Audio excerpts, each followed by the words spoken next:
Hello friends, welcome to SSC coaching centre. दोस्तों, आज का वीडियो है आपका बहुत ही ज़्यादा इम्पोर्टेंट। ऐसे प्रश्न जो आपसे नहीं बन पाते थे लेकिन अब बनेंगे। पूरा वीडियो देखिएगा, सब कुछ समझ में आएगा। तो चलिए स्टार्ट करते हैं। पहला प्रश्न है, 1 से 70 तक की कितने प्रतिशत संख्याओं के वर्ग के अंत में एक आता है?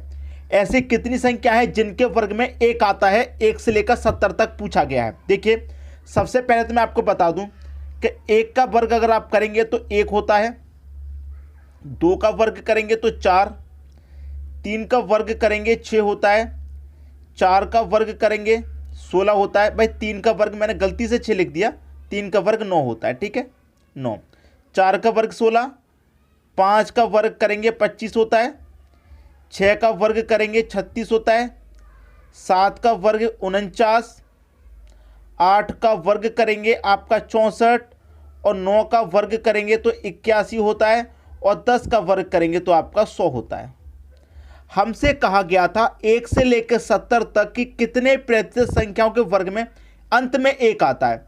मैंने 1 से लेकर 10 तक के लिख लिया। अब मुझे यह देखना है कि कौन सी संख्या ऐसी है 1 से लेकर 10 तक जिनके वर्ग के अंत में एक आएगा। एक तो पहला ही है जिसके वर्ग में एक आ रहा है अंत में, 4, 9, 16, अंत में 6 आ रहा है, 25, 36, 49, 64, 81, 81 के अंत में एक आ रहा है और 100 में भी नहीं आ रहा। तो 1 के वर्ग के अंत में एक आता है और 9 के वर्ग के अंत में एक आता है। तो ऐसी जितनी संख्या होंगी उनके वर्ग के अंत में एक आएगा। 1 के वर्ग के अंत में एक आता है, 1 के बाद 9 के वर्ग में अंत में एक आता है, 9 के बाद 11 के वर्ग के अंत में एक आएगा, 11 के बाद 19 के वर्ग के अंत में एक आएगा।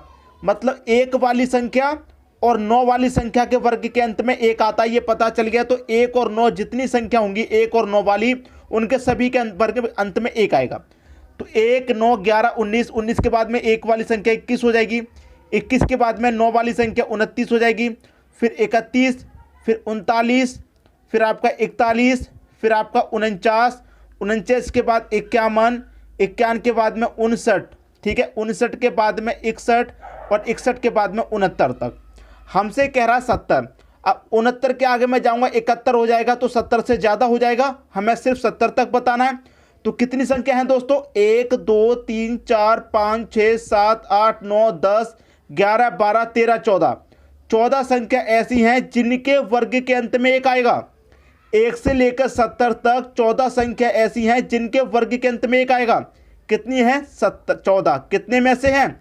70 में से हैं। प्रतिशत में पूछा गया था, तो प्रतिशत के लिए आप 100 से मल्टीप्लाई कर देंगे। 0 से 0 कटेगा, 7 से 14 कटेगा 2 बार में, और 2 का मल्टीप्लाई यहाँ 10 से हो जाएगा तो कितना हो जाएगा? 2 का 10 से होने पर 20। तो 20% संख्या है, ये आपके प्रश्न का आंसर आ जाएगा, बी ऑप्शन। क्लियर दोस्तों? सभी को प्रश्न अच्छे से समझ में आ गया होगा, किसी को भी प्रश्न में कोई समस्या नहीं होगी। क्लियर हुई बात? अब देखेंगे अगला प्रश्न। अगला प्रश्न है, किसी परीक्षा में ए तथा बी अधिकतम अंकों का 60% तथा 30% अंक प्राप्त करते हैं। ए और बी कितना? 60% और 60 के बाद 30% है, 30% अंक प्राप्त करते हैं। अंक प्राप्त करते, इनके प्राप्तांकों का योग 783 है। 783 है प्राप्तांकों का योग। अब जब आपके पास योग दे रखा है तो मैंने क्या बताया, अनुपातों का भी योग करते हैं, तो 60 और 30 कितना हो जाएगा? 90 हो जाएगा। 783 है तो परीक्षा में पूर्णांक कितने थे? तो पूर्णांक क्या होता है दोस्तों? 100% का मान पूछ रहा है। 100% का मतलब 100 से गुना कर दीजिए, आंसर आ जाएगा।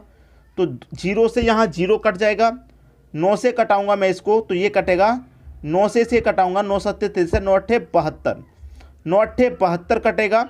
तो यहाँ पर देखिए 78 में से 72 तक कट गया, 6 बचेगा, 6 में 3 जोड़ेंगे 63, तो 9 7 63 कटेगा। अब 87 का मल्टीप्लाई 10 में कर दो तो ये हो जाएगा 87 एकम 87 और 1 ही 0, 870। ये आपके प्रश्न का क्या आ जाएगा? सही आंसर आ जाएगा, 870 दे रखा है बी ऑप्शन में। मैंने आपको बहुत बारी बताया है, जब आपके पास योग है तो अनुपातों का भी योग कर देंगे, तो इस योग में अनुपात के योग से डिवाइड कर देंगे। अब यहाँ पर पूछा गया था पूर्णांक। पूर्णांक क्या होता है दोस्तों? 100% का मान होता है। पेपर हमारा चाहे 10 नंबर का हो, चाहे 20 नंबर का, चाहे 100 नंबर का, पूर्णांक कितने नंबर का था? 100% का मान 100 निकालना है। ठीक है दोस्तों, तो 100 से गुना कर देंगे, आंसर आ जाएगा। उम्मीद करूंगा कि प्रश्न सभी को अच्छे से समझ में आ गया होगा। अब देखेंगे अगला प्रश्न। अगला प्रश्न है, एक छात्र को परीक्षा में उत्तीर्ण होने के लिए 40% अंक लेने थे। उसने 178 अंक प्राप्त किए तथा 22 अंकों से अनुत्तीर्ण हो गया। पूर्णांक ज्ञात करो। एक छात्र को परीक्षा में उत्तीर्ण का मतलब है पास होने के लिए। पास होने के लिए क्या चाहिए? 40% अंक लेने थे। पास के लिए 40% अंक लेने थे। ठीक है, तो हमने इधर पास बना लिया तो इधर भी पास बना लेंगे। देखिए कैसे, 40% अंक चाहिए थे पास होने के लिए, लेकिन उसने कितने अंक प्राप्त किए हैं? 178 अंक प्राप्त किए हैं। 178 अंक प्राप्त किए और 22 अंकों से फेल हो गया। अनुत्तीर्ण का मतलब है फेल हो गया। 22 अंक से फेल हुआ है। अगर ये 22 अंक इसको और मिल जाते, 178 तो प्राप्त कर लिए लेकिन 22 प्राप्त नहीं कर पाया, इसलिए फेल हो गया। अगर ये 22 अंक और प्राप्त कर लेता तो पास हो जाता। तो इसको हम क्या करेंगे, ये 22 अंक और दे देंगे तो ये पास हो जाएगा। ये भी पास बन गया, ये भी पास बन गया। अब देखिए 40% है ये और ये भी पास हो गया। तो 178 में 22 जोड़ देंगे, कितना हो जाएगा? 200 हो जाएगा। तो 40% का मान 200 हो गया। आपसे कह रहा है पूर्णांक ज्ञात करो। पूर्णांक का मतलब 100% का मान पूछ रहा है। तो पिछले प्रश्न में पूर्णांक पूछा था तो 100 से गुना किया, यहाँ भी पूर्णांक पूछा, यहाँ भी 100 से गुना करेंगे। तो क्या करेंगे, इस 200 में इस 40 से डिवाइड कर देंगे, 100 से मल्टीप्लाई कर देंगे। पूर्णांक प्राप्त करने के लिए आंसर आ जाएगा। 0 से 0 गया, 4 5 20, 5 कमल पे 100 से कर देंगे, आपके प्रश्न का आंसर आ जाएगा 500। ये आपके प्रश्न का क्या आ जाएगा? सही आंसर। पूर्णांक कितने नंबर का था? 500 नंबर का था। बी ऑप्शन आपके प्रश्न का सही आंसर हो जाएगा। उम्मीद करूंगा कि सभी को प्रश्न अच्छे से समझ में आ गया, किसी को भी यहां प्रश्न में कोई भी समस्या नहीं होगी। ठीक है दोस्तों, अब देखेंगे अगला प्रश्न।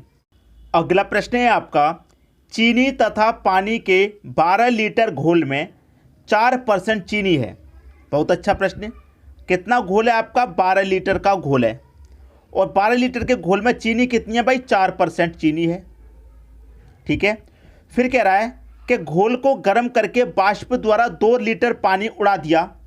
टोटल 12 था, 12 में से 2 उड़ा दिया तो कितना बचेगा भाई? 10 लीटर बचेगा। 2 लीटर पानी उड़ा दिए जाने पर शेष कितने % चीनी है? भाई कितने % चीनी है नहीं पता तो x% मान लेते हैं। पहले तो 4% थी, अब कितने प्रतिशत नहीं पता तो हमने x% मान लिया। अब प्रतिशत से तो ये प्रतिशत कट जाएगा आपका। 12 का मल्टीप्लाई 4 से होगा, 12 चौके ये हो जाएगा 48 बराबर 10 का मल्टीप्लाई x से हो जाएगा, ये हो जाएगा आपका 10x। क्लियर है? अब देखिए 10 यहाँ पर मल्टीप्लाई में है तो यहाँ पर क्या इसमें भाग दे देंगे। मल्टीप्लाई वाली संख्या बटे में आ जाती है तो ऐसा कर लीजिए 48 बट्टा 10 बराबर का x, ये हो जाएगा। अब 10 से भाग देंगे तो 1 0 है तो एक संख्या बाद दशमलव लगेगा तो आपका 4.8 हो जाएगा x का मान। 4.8 किस ऑप्शन में है? सी ऑप्शन में दे रखा है 4.8। ये आपके प्रश्न का बिल्कुल सही आंसर हो गया। क्लियर हुई बात? उम्मीद करूंगा कि सभी को प्रश्न अच्छे से समझ में आ गया, किसी को भी कोई समस्या नहीं होगी। अब देखते हैं अगला प्रश्न। अगला प्रश्न है, 3 लीटर चीनी के घोल में 40% चीनी है। इस घोल में 1 लीटर पानी मिलाए जाने पर नए घोल में कितने प्रतिशत चीनी होगी? बताइए कितना बेहतरीन प्रश्न है ये वाला। बहुत ही धांसू प्रश्न दोस्तों, मैं कहूँगा ये प्रश्न है आपका बहुत ही ज़्यादा धांसू, बहुत ही बेहतरीन प्रश्न। 3 लीटर के घोल में 40% चीनी है यहाँ पर। तो पहले के प्रश्न के जैसा है। कितना घोल है दोस्तों? 3 लीटर का। इसमें चीनी कितनी है? 40% चीनी है। ठीक है, फिर कह रहा है इस घोल में 1 लीटर पानी मिलाए जाने पर। पहला जो प्रश्न था उसमें हमने पानी को भाप बनाकर उड़ा दिया था, इसमें 1 लीटर पानी मिला लिया है तो पहले 3 था, 1 लीटर पानी और मिला लेंगे तो अब हो जाएगा 4 लीटर पानी। 4 लीटर पानी हो गया। मिलाए जाने पर नए घोल में कितने प्रतिशत चीनी है? कितने प्रतिशत चीनी नहीं पता तो उसे हम x% मान लेंगे। प्रतिशत से तो प्रतिशत कट जाएगा, 40 का मल्टीप्लाई 3 से हो जाएगा तो ये 120 हो जाएगा बराबर ये हो जाएगा आपका 4x। मल्टीप्लाई वाली संख्या बटे में आ जाती है तो 120 के बटे में 4 आ जाएगा बराबर x। 4 से कटाइए, 4 त्रिक का 12 और 1 0 30 बार में कटेगा, x का मान आ गया आपका 30। तो आपसे पूछ रहा था कितने प्रतिशत चीनी होगी भाई? 30% चीनी होगी। सी ऑप्शन आपके प्रश्न का बिल्कुल सही आंसर हो गया। उम्मीद करूंगा कि सभी को प्रश्न अच्छे तरीके से समझ में आ गया, किसी को भी यहाँ प्रश्न में कोई समस्या नहीं होगी। ठीक है दोस्तों, अब देखेंगे अगला प्रश्न।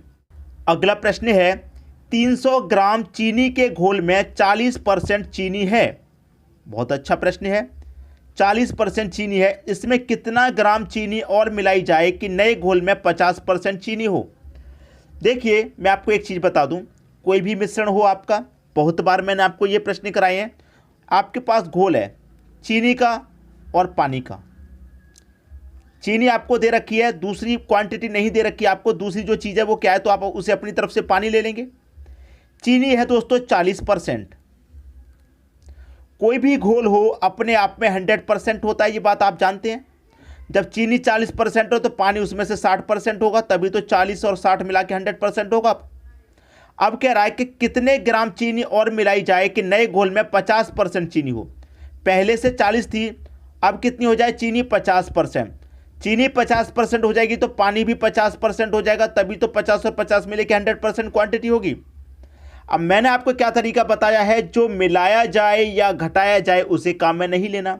क्या मिलाने की बात कर रहा है, चीनी मिलाने की बात कर रहा है, तो चीनी वाला काम में मत लो।